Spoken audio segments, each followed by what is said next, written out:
Rumble may see some play here. The Twisted Fate is the first locked in, though.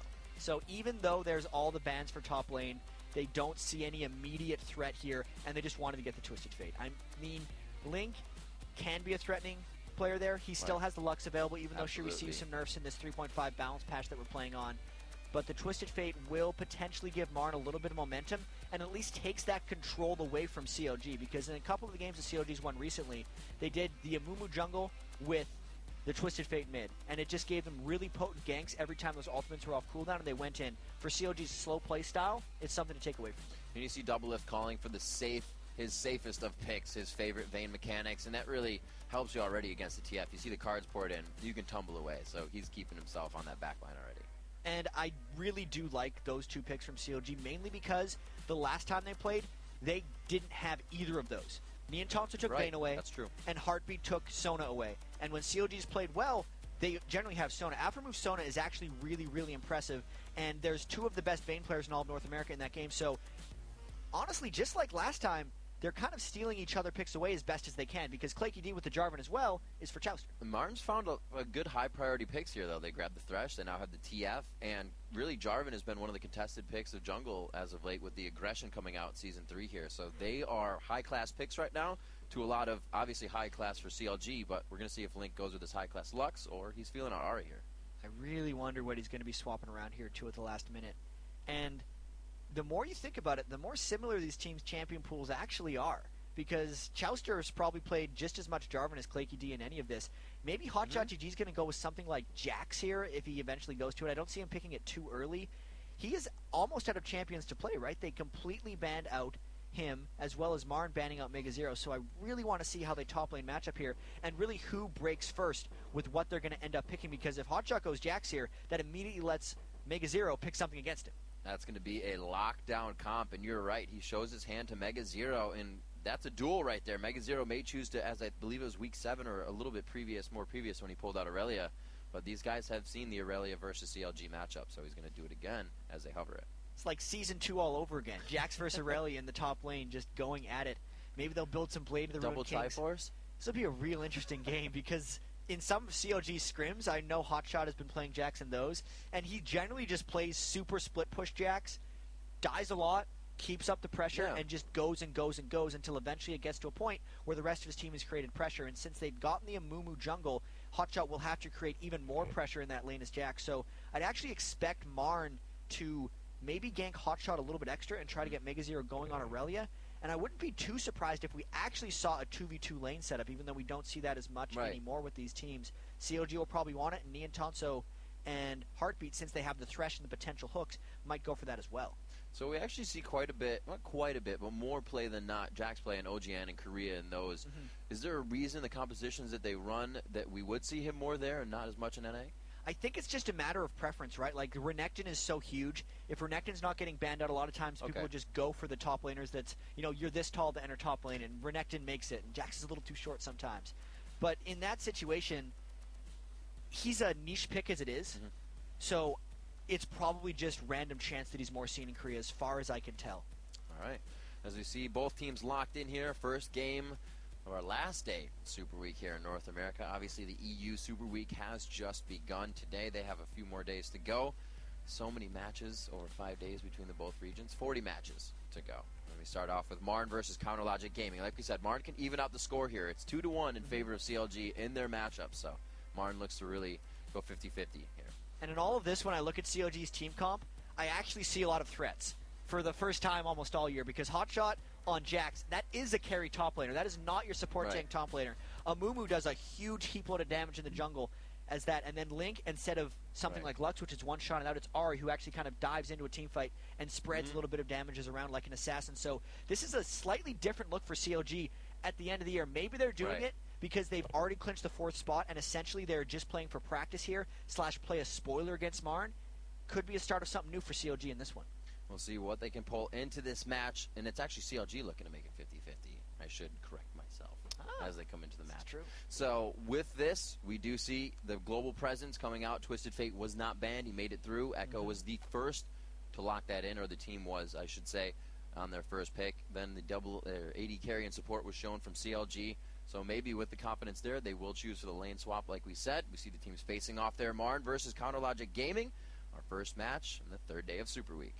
And here we go. There's a couple utility spec people on MRN already. You can see the total biscuits of rejuvenation being picked up by Echo and Heartbeat. So it's a utility spec TF and double crystalline flask in that middle lane as well, which kind of tells me they're going to be looking to spam their spells a little bit, aren't really looking to fight early, and that's probably going to be a shove lane throughout, but there has been a drop-off in level 1 play as well this year. Well, this week. Either or. You could go with both. We'll see what they go for. Looks like we have Chaucer, or rather Claky, putting up the flag just for a little bit of cover as they go that personal line of scrimmage. Few wards quickly placed out for CLG here. It looks like they're going to move away from that bottom half of the jungle and focus on the top side, but they are going to get the lane swap. And if they go for the lane swap, you know, it is not too surprising. I was hoping to see a 2v2 brawl because both of them have their advantages and their disadvantages. Double if they want to get extremely farmed on Vayne, they have maybe slightly better lane and turret push, whereas Niantonso and Heartbeat would have slightly better kill potential on a hot shot in the bottom lane with their 2v1. We'll have to see Mega0 with that fort pot. May try to go pretty hard onto Hotshot in the early part of the game if he can get down there, or they try to recall the lanes, I should say, but it looks like they're going to leave Thresh and them down. Echo goes to join with MRN in the bottom lane. They may go for a late side push here. Or I think has Heartbeat going to back and they're going to go top lane possibly? There are a lot of confusion pings going out here. No one's really sure what they're going to be doing. Hotshot might actually steal some of this experience from Chauster as well, so he doesn't get too messed up in the 2v1. And actually, MRN is moving through a ward towards Chauster's blue buff. Yeah, they going for this late invade, and they're going to, as you said, walk through that, but still try to play the Fog of War game. They're going to wait it out. So with Hotshot not seeing this, it may just really prevent him from doing a lot, and he may have to back to get to his lane. And what's happening here is MRN's actually trying to go for delayed invade on the blue buff, but because of that, CLG's trying to get the invade on the other blue. I wonder if they're going to get this and run away. So Hotshot's just there for vision to let them know what's going on as the fight will occur here. Link comes into the fight. I don't think they have much of their crowd control here besides that bandage toss. MRN's going to be able to go after this blue. It looks like CLG's backing off, and I don't think they've had the time to fully grab it. No, they have. They got the damage down, and it went to who? No, Yeah. actually Claky got it. That was the double blue buff for MRN. It could not have went better for them. Claky D had the guts to stick around and smite it, and because actually Mega0 moved a bit away, he got the level 2, so if CLG would have tried to all-in him, he could have flag tossed away. That's one of the reasons CLG didn't decide to all-in, and because MRN did that with only 2 people, Hotshot could never 1v3 contest his own blue buff, so that's actually going to hurt Chauster a lot in the early game.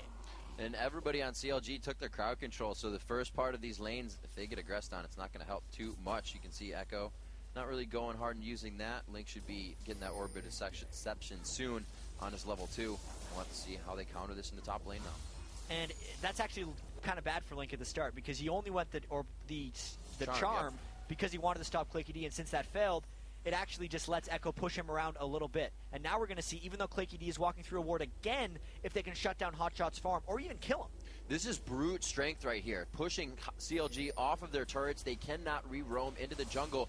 MRN is too much on top of the game right now, and they would lose experience. So they are forced to watch this happen, watch the lanes get pushed. The presence from Chaucer about to now come in the top lane and try to really give them an advantage off what's happening. And CLG is trying to counteract this strategy, but the big thing to keep in mind is Chaucer's not double buffed. He's just got that red. So will Mega0 be able to hold it off? Another difference in these two lanes is Mega0 does have that red elixir where Hotshot does not, but I still don't think he can stand up to 3 people at that turret. Checking out this mid lane, still going back and forth. The bottom turret gets dropped very fast here.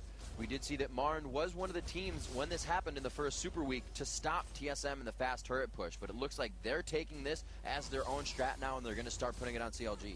And even though there was that difference in the buff steals and the difference in the starting items for the top laners, it is a similar result for both of them. That was a smart brute force play by Chauster to realize that he didn't have the buff. As Echo was getting a little aggressive. Since Chauster didn't have blue buff, he couldn't get experience clearing his jungle. Instead, they opted into the lane experience, and he's actually not that far behind of Claky D with that move. He is using that blue buff to great extent in mid lane, really causing Echo to just push those potions down his own throat. And it looks like in the bottom lane, Heartbeat, look at the zoning right now into Hotshot GG. 2 to 4 CS, 5 minutes into the game for the top laners. And the question now is, how long are they going to be staying in those lanes? Because once they kill the turret, you usually see them swap around. Are they going to trade more turrets? Are they going to go mid? Are we going to see ganks mid from Chowster? Nice little bandage toss there. I don't think Link or either Chowster thought that was going to work out as well as it did, and they weren't ready to execute. The max range bandage toss isn't actually something you expect to land that often. He might kind of juke it away. I think the threat of the Ahri charm made Echo walk kind of in a long distance away, and he was more worried about that than the bandage. But he also wasn't that worried overall, because even though it landed, he didn't have to burn any summoner spells, and he barely took damage. That would have been a great time to get that blue buff as well. I think it's just about to time out on him, and it does. So a refresh on that would have been grand for CLG. They lose the opportunity, but it's all right. They may not have had it anyway. 6 minutes in here. It's a bit of a gold lead to MRN.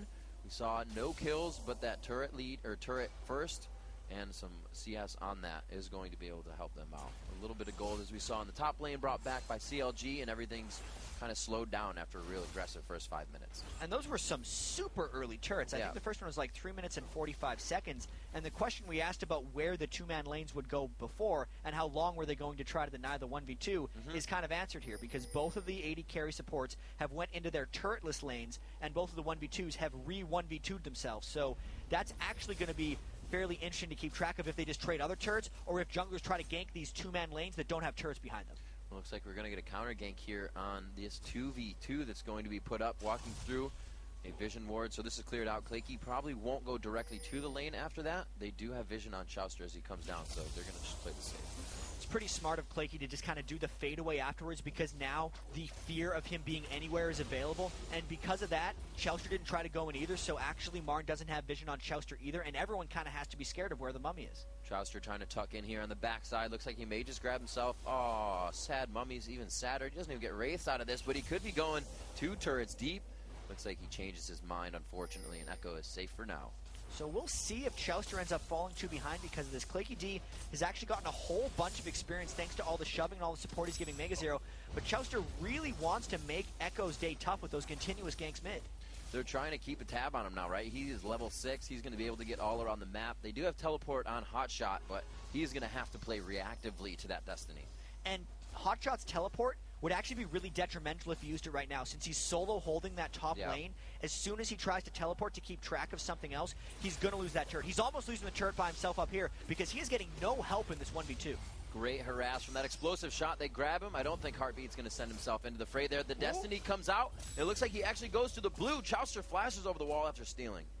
Chowster does a good job of recognizing the retimer on the blue buff, and he actually might be able to get double blue for his own team after this, because they know, thanks to where Hotshot kind of had vision early game, that their blue is going to be coming back soon as well. And since they have the AD carrying support there, the two-man steal that MRN guard, the double blue that MRN guard at the start of the game, could be a double blue that CLG gets now. So they have their teleport. They may lose this turret and try to go for Dragon.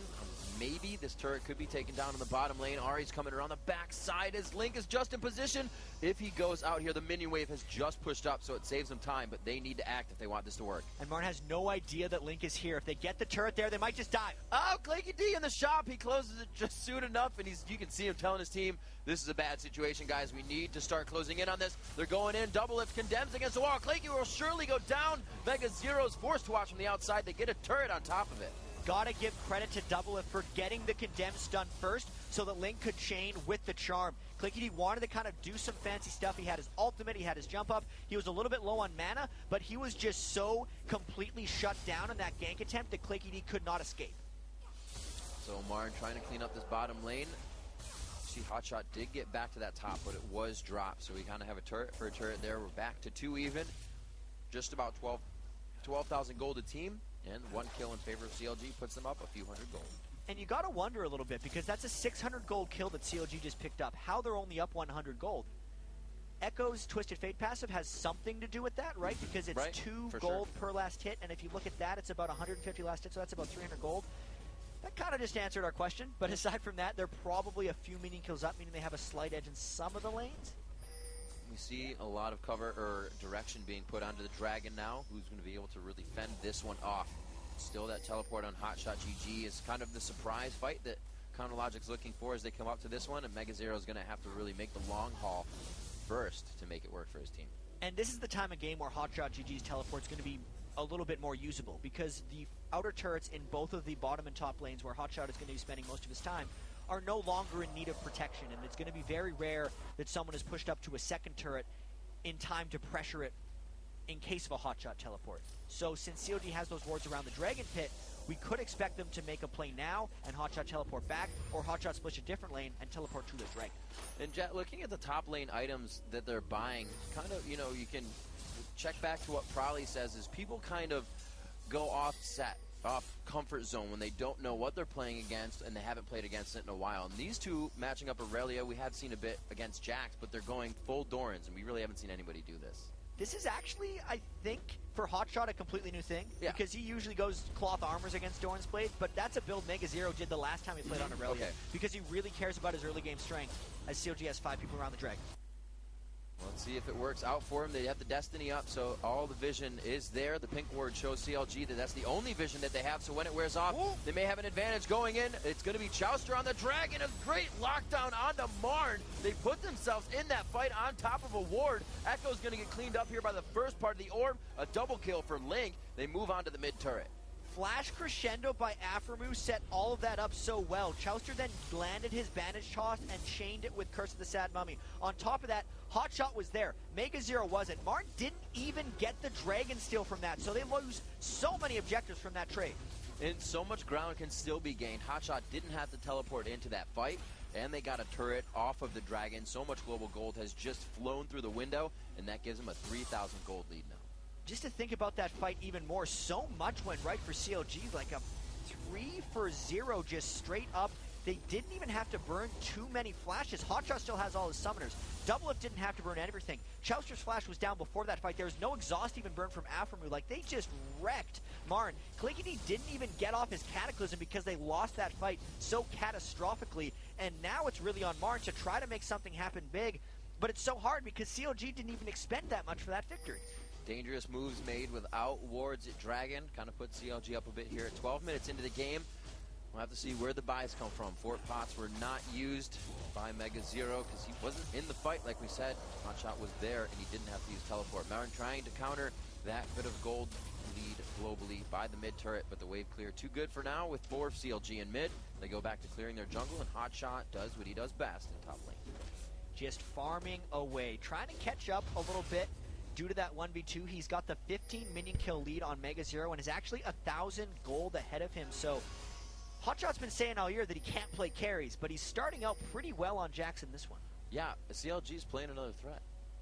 They got like 3 or 4 threats in this game, if you're going to be honest about this. Normally it's just the one double lift, but now all those threats are walking down for an attempted re-blue steal. They are trying to make a threat here on the blue, and every time Chowster flashed for this last time, they are ready to have the timer over and over. Usually we see a team kind of forget. Did he just get that with his Q? I stole it with his Q. Oh, Clanky Sneaky D coming in strong. That was really good. I don't even, he couldn't even have smited that. CLG got caught completely unawares by that. They really didn't expect it to be stolen, but they realized that Nian Tonso was still in the bottom lane pushing up, and CLG is just mad mode in that turret. They are going to be able to crush this down a 4th one quickly. That's 2 turrets in a row unanswered with really 0 pressure. And this is really interesting for CLG's choice. Okay, they decide to back straight away because they know Nian Tonso is split pushing. CLG can either 5-man this turret and go for an inhibitor, but it's going to be a difficult dive 5v4. They have enough ultimates up. They might just go. It looks like they're going to pressure this. Curse of the Sad Mummy goes down. They throw it in the box as well. They're in the middle of the fight. Harpy gets caught. They're all forced to flash out. The Cataclysm has locked up Counter Logic Game. It kind of deterred the kills coming into the fight. It looks like they may still have the turret by tanking it. So they only got 1 kill, and they're all quite low from here. Let's see if Martin can close down on them. They have the Twisted Fate ult that they want to chase, but CLG is on the retreat. Where is Nian Tonso? Is he almost into the fight? He runs back a little too late. They aren't going to be able to catch. At the end of the day, that was a huge win for CLG because with that dive, they didn't lose anyone. They got a kill, they got the inhibitor turret down, and they forced Nian Tonso to go back to not push that. So that was an incredibly aggressive play from CLG. Normally, they play these games so slow, but maybe this is that scrim CLG team that seemingly destroys everyone coming out because there's essentially no pressure on CLG right now, even though there's a world of pressure on Marn.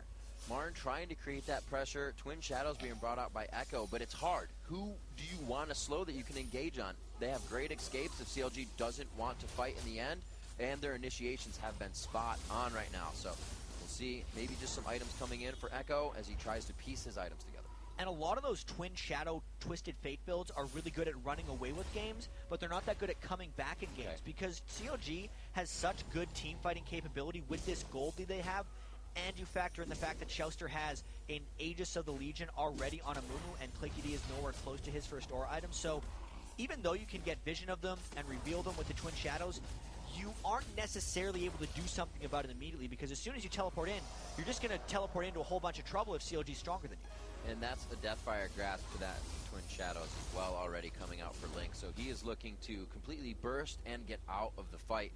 When his cooldowns are back in, they let Doublelift do the rest of the work.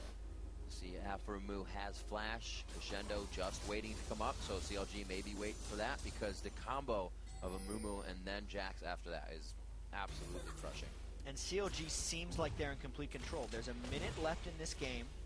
No, there's not a minute left in this game. On the next Dragon spawn. Oh. That's the one that's coming up soon. Those are the words. They're going to try to make sure these lanes are pushed out. I don't think Hotshot's had to burn his teleport for any forcible reasons, and they're just able to get the split push pressure going. Hotshot's picking up even more free farm. He's going to slowly move towards that Blade of the Ruined King, and CLG is just patrolling around Dragon because they're going to have full control of this area the next time it spawns. Seeing the Locket of the Iron Solari come out for Flaky D, like you said, the Aegis built for Chouster already. And they're not really even looking to block that much magic damage, but it's a great item to have. Echo pretty much gets shut down right away, and the Locket is kind of really needs to be a bulwark for a Chouster, for a Link on a Mumu and Ahri. The way I kind of see it with jungle items, even though a lot of the LCS junglers pretty much just rush the Locket of the Iron Solari, is I like the Aegis if they don't have a huge amount of physical damage, or if their AD carry isn't doing well. If they have a lot of physical damage and their AD carry is doing well, I'll go for the Locket of Iron Solari. I pretty much always want to build both on these utility junglers, so I think that Claykey will go for an Aegis later, and Chouster will go for a Locket of the Iron Solari later. But the choice for now is just depending on the situation, and because CLG is doing so well at shutting Marn down, they're going to take the guaranteed auras rather than the situational shielding of that Locket. Two Dragons not having any ward on them. Give another one to CLG. They look to get some money back on this one. There's the Twin Shadows coming out. Can they finalize? He jumps to his own ward, outplaying both Mega Zero and Echo, and it looks like Hotshot keeps himself safe. That's the pressure being created. Martin decided not to contest that Dragon because they knew he had a teleport to come down, but they actually sacrificed two people up top, meaning it's a 4v3 in the bottom lane, and Hotshot, when he goes back to base, has the potential to teleport in and make this an even more powerful push for CLG. Summoners were blown on that by Mega Zero. That flash as well for Echo, so like you said, this fight could be strong. Hotshot could come in the backside with teleport. We're 18 minutes in here. A second tier turret being taken down on the side of Marn. 6-2 in turrets now. This is escalating quickly for Counterlogic Game.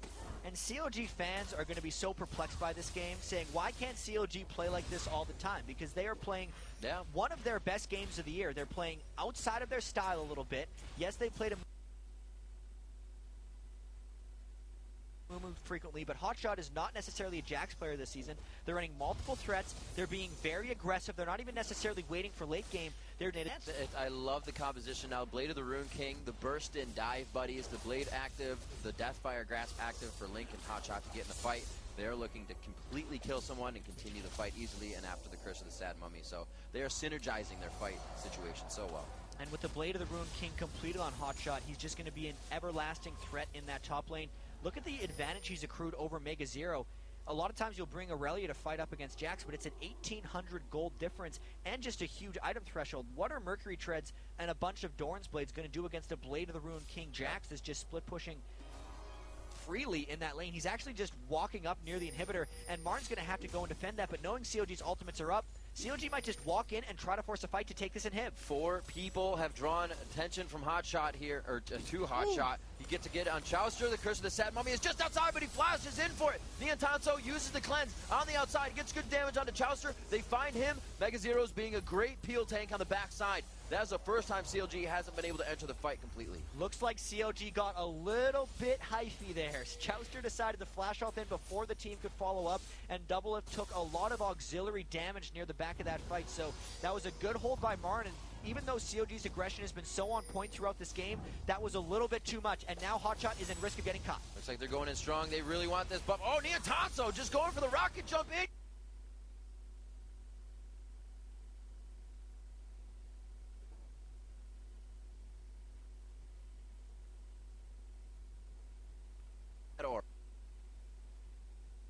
going to be able to make it away with that aura.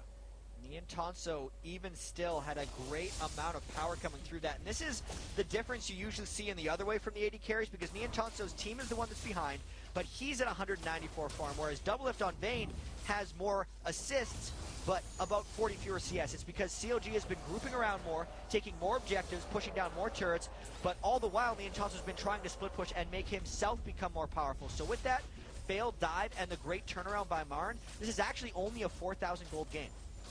Echo fights strong there, does obtain his blue buff after everything goes down.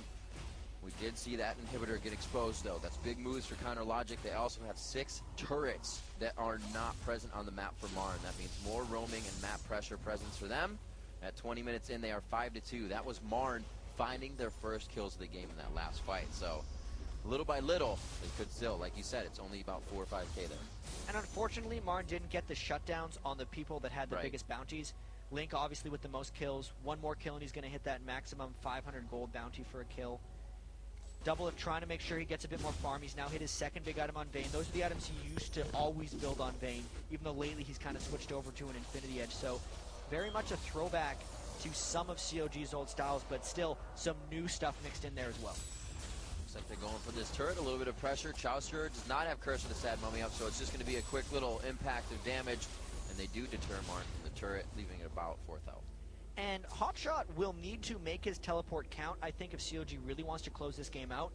I've seen in the past, Hotshot will just split push a bunch in bottom lane, and then if they send people for him, he'll just teleport up and do Baron. But right now, it seems like CLG isn't really ready to make that play, since Hotshot is actually pushing the top lane with teleport, and the rest of CLG is just holding him in. If the fight were to happen now, both supports kind of giving 75% aggression. Their summoners are down. Aphromoo looks to be cleaning out in objective controlling here for Counter Logic Gaming. Starts at 22 minutes. The Destiny goes down just for a bit of vision. But they got to be careful because TF is in the bottom side of the map here. And that was the thought of Echo. He was at the bottom side, and he's like, well, maybe CLG's going for Baron. Yeah, they kind of were going for Baron. And even though Echo couldn't have immediately made it up there, CLG couldn't have taken the Baron down fast enough before Marn could have came to support, which is why they backed off. And I think this is round 2 of the inhibitor dance. They're going to be a little more coordinated in this one and try to consistently get that inhibitor down. Curse of the Sad Mummy is up. Crescendo's up, as well as Exhaust for both of the supports now, so they are kind of fight ready. The Charm onto that Siege minion just off of Heartbeat. He is really one to stop the engagement for them. It's Claky D going in and Heartbeat stopping an erroneous engagement if that's what happens. And there's definitely more caution from these teams right now. If the hooks land, if the charms land, if a banish toss land, I think we're going to get a fight, but if those things don't happen, it's just going to be consistent poke, and there's a jump! He finds Hotshot and Doublelift in the same spot, but Claky doesn't even go for the ultimate. He tries to lock up the team, so Niantonso can sit on the outside, but Hotshot goes straight for him, and so does Doublelift. They are just in the eyes there. They want blood from Niantonso. They can't find it. They back off. CLG looks like they got what they came for, though. Chauster is the only one who died. He's sacrificing himself with those Amumu ults. They got a 2-for-1 and the all-important inhibitor. Now we'll see if Marn can try to chase them down a little bit. CLG has to be careful where they back and if they back together, because Echo is on the hunt. He did this last time. He wants to get up, and he's really stopping them from backing, allowing the team to get up. They can start to create more pressure on Baron, possibly. Echo has about 7 seconds on his Destiny. I think he was hoping that he could catch some people out of position, but that's why CLG is running far, far away, and Echo may or may not burn this Destiny. He's popped it up. He's going. Looks like he finds Ari. Can he get the gold card down? The Charm comes out. It's going to be the hit. Wild card seemed to have passed just above Link on that one, and he has lanterned back to safety. Aphromoo there to help as well. So not quite able to capitalize off of CLG's scattered back timings. They do end up burning the Twisted Fate ultimate. Link didn't have to flash away. The rest of CLG did come over for support, and now we might be seeing that hotshot split push in the bottom lane, as we may see CLG forcing for a Baron since they've already gotten that inhibitor.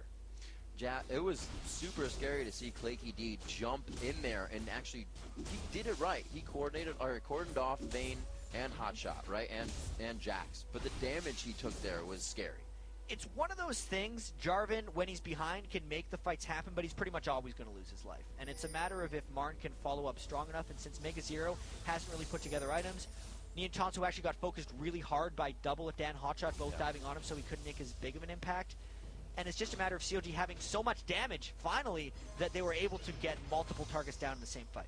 Here now they try to pressure Marn, showing them they're clearing out. See how many wards Marn has right now, and it doesn't look like many. That's usually when you signify that you are going to fight the other team. CLG does have a few to play still. Marn coming out of the base with just wards on Heartbeat, so they're going to have to push themselves to a scary spot to get that vision. And here's the move. CLG's not going to want to engage anything as the Spooky Ghosts actually come out and try to slow down CLG, but this is a matter of stalling right now because Hotshot is unopposed in the bottom lane. He's going to be going for that inhibitor, and as long as Marn can't get a hard engagement, Hotshot is winning right now. He is definitely putting the Jax attack down onto the team. You can see him in the bottom lane here as all the focus is in mid. They still have vision of that pink ward on backing. Hotshot has that turret down to about a fifth of the health. He's going to take it. The engagement goes down. They want to keep them off of Hotshot. It's going strong now. Link tries to get in. Buster shot it back, but he does go down in the end. Blinky D trying to keep down Doublelift, and that's what we said. You can go in, but you're probably going to go down. Good kills from both sides at 2-2 overall, but that bottom inhibitor turret was lost. It was the full engage, and Hotshot did end up teleporting in. I thought CLG actually might have fought that all 4v4 to let Hotshot take the inhibitor, but they're content with the 2v2 and more exposed turrets. The gold advantages are piling up. Marn is very low right now, so CLG's push continues. They have the top one. They could just go around the horn here and look to take out all three. Ian Tonso able to do some good damage from the backside. Afromu just looking to keep that poke sustained. They are going to get this. Doublelift takes the last few shots. Wow, looks like the Grandmaster wanted to go in for a fight, and he may. Counter-Strike coming up. He dodges a few attacks with that, about half.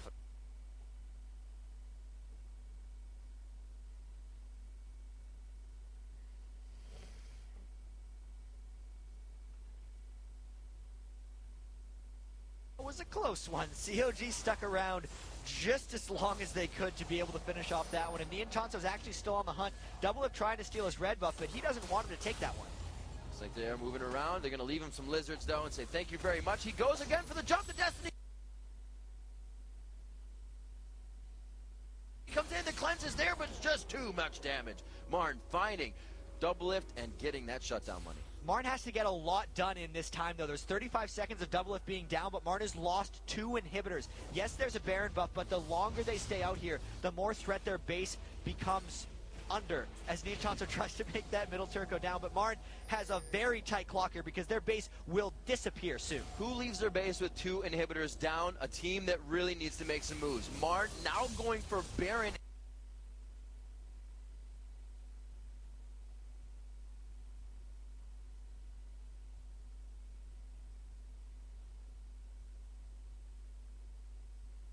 As their base is getting battered with minions. 27 minutes into this game, it's 6-9. So close right now. Locket, Clanky D getting the Baron. Link goes in, he gets stopped. They could throw CLG a twist here, but their base is getting destroyed by minions. They're on the Nexus turrets. The Cataclysm goes down to hold in CLG. They need to make this fight happen now. CLG walking around is winning this fight. The longer this fight goes on for CLG, the more the minions are going to kill Marn's base. This is crazy, Riv. The Nexus turret, first one goes down already. You can see it in the bottom left hand. They're trying to get back. Afromu's auto-attacking as many people as possible. He hits the Itanzo, but it's not enough. It actually turned away before he auto-attacked. It didn't count. That next Nexus turret does have minions, but it's going down. Heartbeat gets locked up. He tries to play back, but CLG comes in with the kills. They may not have enough to push, but Marn is looking very bad position right now. The reason that Recall didn't get interrupted by Afromu, Riv, is because there was a Thresh Lantern shield on him, and the damage didn't actually hit him. It hit the shield, so he was able to get back to base. That was a clutch play on both accounts, but Marn's base is absolutely devastated after that, and they actually lost Baron on, I think, most of their team because a lot of them died in that fight. No, I'm completely wrong. They still have Baron on 4 people. So crazy. Like I said, who chases down Baron when you have inhibitors down, because that's the result. But Marn making it look good, doing it with a bit of swagger. They did lose a turret, and now this is going to be a hardcore fight for them. They have good wave clear. We won't say great, because if all 3 waves come in, it's pretty much going to be them fighting CLG and hoping the minions don't take down the Nexus. I do think that was the best play Marn could have made in this situation, because you almost never come back from having 2 inhibitors down. You pretty much always just lose the 3rd inhibitor, wait for the team to push in, and then you're just like, well, I guess we'll fight our Nexus, and they usually lose and just lose the game from there. So Marn took their opportunity. They took the Baron. Because of it, they ended up losing all their inhibitors. And one of their Nexus turrets. It's very important that they didn't lose both of their Nexus turrets because a potential backdoor from Hotshot GG will take much longer if he has to fight through that next Nexus turret. Another very important thing for Marn is not all 3 inhibitors are down. When the 3rd inhibitor goes down, you actually get double the amount of super minions spawning in every lane, which makes it almost an incredible amount of creeps that you can't clear. But because it's just 2, Marn still holds a hope of chance. And since CLG is pushing in so quickly now, there's still about 2 minutes left on Baron on 4 members of Marn. So if they fought them again really quickly, there's a chance they could come out on top. It's a 3,000 gold lead, and that gold lead is really only help from a few members on Marn. If we look, now Mega Zero has finished the Frozen Mallet. He just had a phage up until now. It's 2 or 3 items coming in from Hotshot GG. Yeah, he hasn't finished the Randuin's yet, but that Blade of the Rune, full up Home Guard boots, and the rest of the team has a lot more completed core items. And Nian Tonso is an infinity edge ahead of Doublelift in items. Just a straight up 3.8k gold and item. CS. And he's level 18, so he's got the over 700 range coming out on Tristana. 703 to be exact on that one. And it's just a matter of CLG again trying to put the slow push on, knowing there are super minions pushing around, knowing that Marn is cornered in their base. But I don't know if CLG actually wants to fight with this Baron on. If Marn were to get an engage, they might be able to make something happen, Rick. With this Baron, Nian Tonso has over 100 more attack damage than Doublelift right now. If they can get this fight, it is going to be huge. He's red potted up, like you said, that have that Baron. They're going to start going for the top one back around the horn for CLG as they look for the inhibitors. And this is it, because this is the only inhibitor of Marn that is alive. So Marn going hard. There it is, Claky D, all's in. Mega Zero's with him there. They jump out as well. Hotshot gets pushed back. Good damage from Nian Tonso on the outside. A Curse of the Sad Mummy locks down the back line. They get the damage onto Claky D. Mega Zero is already out of the fight. He has low health. The charm goes on, but so does Azonius. There's a lot of health there. Tristana looking to crit those low HPs. One shot onto Hotshot. He follows down into the base. Marn is able to protect the inhibitor, and that's going to look good for a next fight. They trade a 1-for-1, and actually another inhibitor is respawned. They didn't really lose anything for that fight. Claky D didn't even have a bounty because he's only died 4 times, and Marn might actually be holding this one. If Claky D can get enough armor to stay alive for a few more rounds of spells for his team against Doublelift, against Hotshot on the initial Cataclysm, this is going to spell bad news for CLG. Chowster was scrambling his whole time to figure out where a good Curse of the Sad Mummy was that fight. And this is really funny, Riv, because I actually remember a lot of games with Doublelift being the pretty much only one on his team with kills. Chowster was on a Jarvan who had died a lot and was kind of just suiciding in to start fights. And then there was a bunch of people who were just kind of creating utility. Echo's the one who's creating a bunch of utility on Twisted Fate because he went for the Twin Shadows build. There's a Frozen Mallet on Mega Zero, so he's more of a sticking Aurelia who's not really doing a whole bunch of damage. And Marn is CLG right now. Is the CLG we're used to, because Nian Tonso is the only thing that matters as far as damage goes. Coming up on max items, only 32 minutes in the game, 381 minion kills, 150 ahead of Doublelift, but everything on Marn's base is dead. They've lost all but 1 turret. The inhibitors are slowly respawning, and they're barely holding off this one. So CLG, they know what Marn is doing right now because they've done it themselves so many times. Let's see if they can beat it. It's them. It's that battle of the late game, the hyper carry queens, a Tristana versus a Vayne. Really, any disputes of a late game to be settled if they get to have a 1v1 would be fantastic. We'll see where the mechanics stand there in that fight. 11 to 10, 33 minutes in, still 2,000 gold. And as we said, you look at the items back and forth, and it looks like CLG should just be in the lead in fights. And then you have, like you said, that Fed Tristana and a team that's looking to support her. And the super minion waves are at an end. This is the last wave of super minions that are actually coming in bottom lane. So CLG's trying to get this down, but Marn doesn't want to let him. Once again, they don't even let Marn get a few shots on that. Nian Tonso does take down Afromu in the back. The crescendo goes off, so they're locked up for a second. But CLG doesn't even get a good initiation on that fight. They don't know what happened there. And Marn is going to keep going. Echo going crazy, dives it into this one. Link looks to go down here. Nian Tonso gets a double kill in the fight. That's going to be a triple kill overall. The last 2 were there, and they had to focus on Mega Zero, who builds health. He is that utility to just die. The quadra kill overall. The extended Penta to come in if he can take down Hotshot. The red buff proc goes on. If it's his, Nian Tonso finds the overall Penta. So how much time does Marn have now? There is 2 super minions in the bottom lane, so it looks like Marn is going to try to defend all 3 of their inhibitors, but the gold is actually in the favor of Marn now. They may be making a miraculous comeback in this game, and what a better time, because they are tied for last in the LCS right now. They have to win both of their games to stay alive in the playoff race, and they might come back in this one. Remember, Jack, this is CLG looking to even the 2-1 matchup overall in their 4 games on the season, and MRN looks to not let that happen. They want to take the 75% roll. 34 minutes in, we are just about still 2,000 gold, even after that fight, but now it's in favor of MRN. And Baron just spawned. Also, MRN has cleared out all the super minion waves, so they don't actually have to worry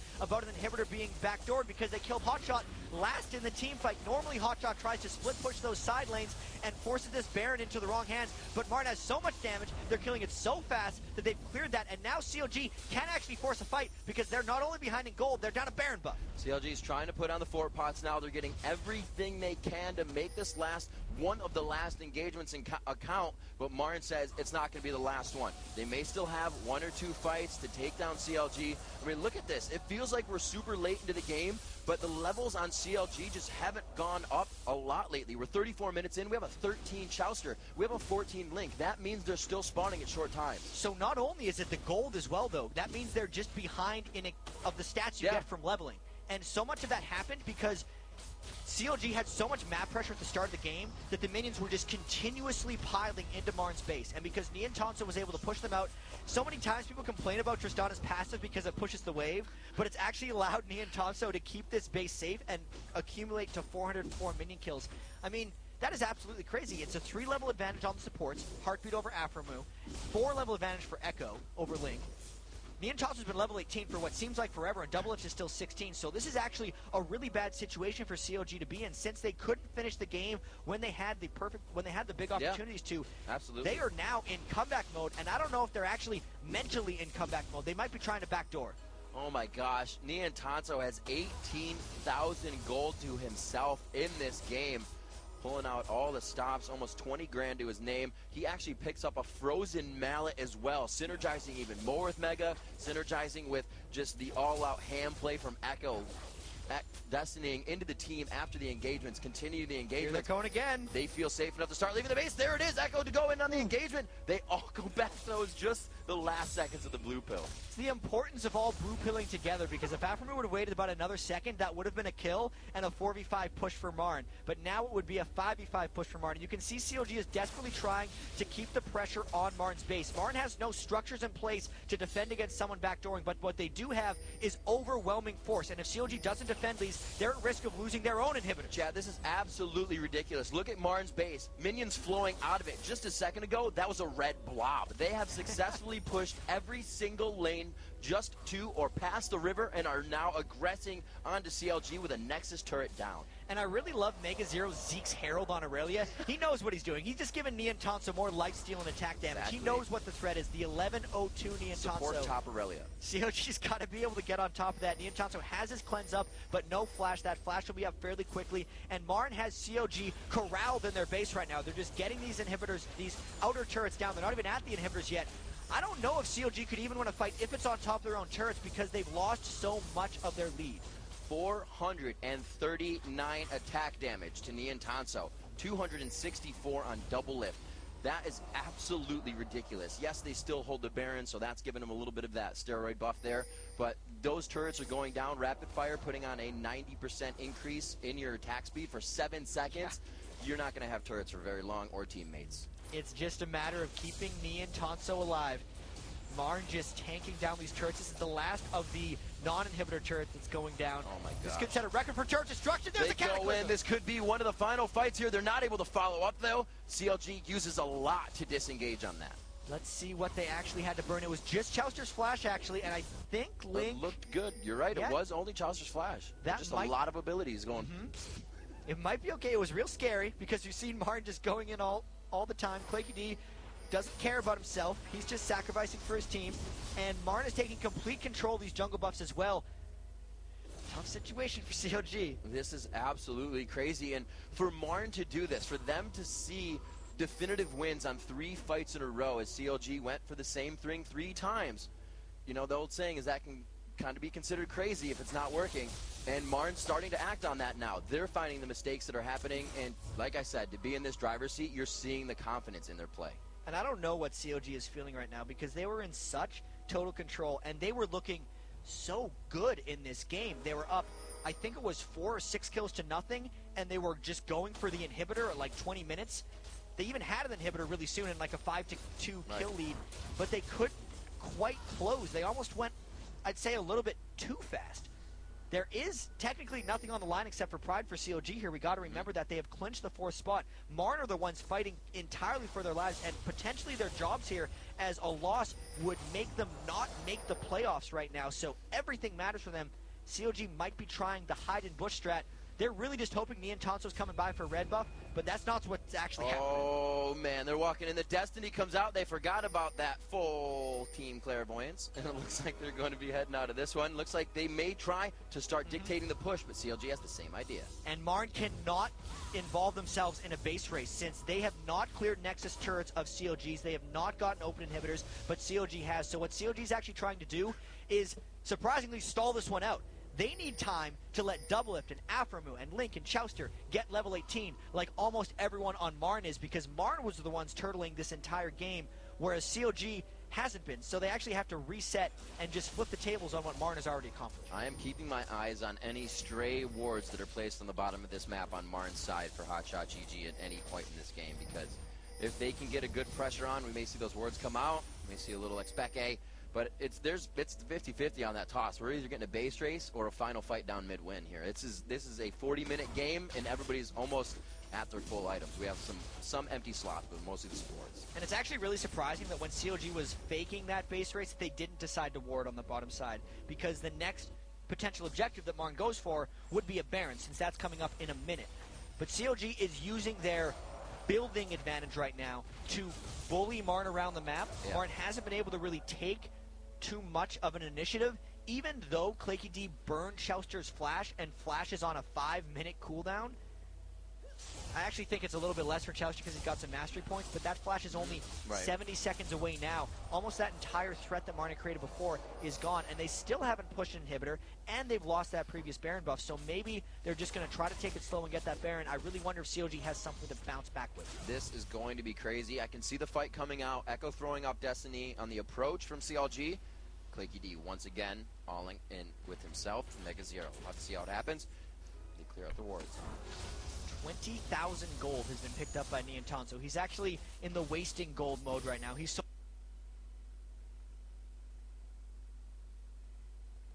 definitely going to be a fight. The crescendo's used. Doublelift only able to hit Claky D. They are on the outside of Neon Tonso. It's Link using a very early Zonias. One goes down. That's Chouster, one of the tanks. Hotshot gets the next shot. Link finds himself going down. Martin's able to wipe out CLG in a mid-fight face-to-face. They just go mano-a-mano, but it's all of the team. Doublelift's going to find himself. They cleanly ace CLG mid-game, only losing Claky. 5 for 1, 42 minutes in. Martin may have turned this around. They are just rushing for the base. They might try to tank down these turrets and the Nexus. Echo deciding to go up as well. Let's see how much they can get. Echo he is waiting. He just threw on that rapid fire. They're going to be able to chunk down these buildings right here.